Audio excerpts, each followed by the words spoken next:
অবশেষে পাকিস্তানের মধ্যস্থতা ইসলামাবাদে শান্তি আলোচনায় ইরান যুক্তরাষ্ট্র, তবে বৈঠক শুরুর আগেই অবিশ্বাসের ছায়া। তেহরান বলছে ওয়াশিংটনকে বিশ্বাস করার জায়গা নেই।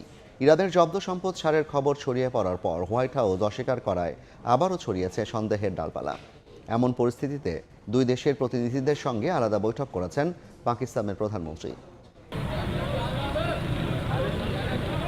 হাজার হাজার নিরাপত্তা বাহিনীর কড়া পাহারায় পাকিস্তানের রাজধানী।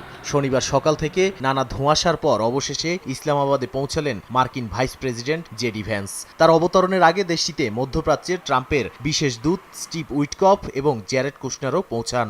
এর আগে শুক্রবার মধ্যরাতে ৭১ সদস্যের প্রতিনিধি দল নিয়ে পৌঁছান ইরানের স্পিকার মোহাম্মদ বাগের গালিবাফ ও পররাষ্ট্রমন্ত্রী আব্বাস আরাকচি। তারা বিমানের প্রতিটি ফাঁকা আসনে তেহরানের মিনাপ স্কুলে ওয়াশিংটন তেল আবিবের যৌথ বিমান হামলায় নিহত শিক্ষার্থীদের ছবিও নিয়ে আসেন। মার্কিন ভাইস প্রেসিডেন্ট ভ্যান্স পৌঁছানোর পরেই মূল আলোচনা শুরু হওয়ার কথা থাকলেও ইরান বলছে তাদের পূর্বশর্ত পূরণ না হলে সংলাপ শুরু হবে না।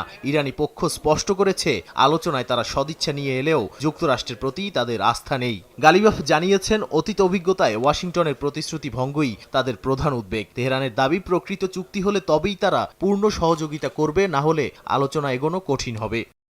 ইরানিরা আন্তরিকভাবে আলোচনায় বসতে প্রস্তুত থাকলে আমরা অবশ্যই সহযোগিতার হাত বাড়িয়ে দেব, কিন্তু তারা যদি ছলচাতুরির চেষ্টা করে আমাদের আলোচক দল তা মেনে নেবে না।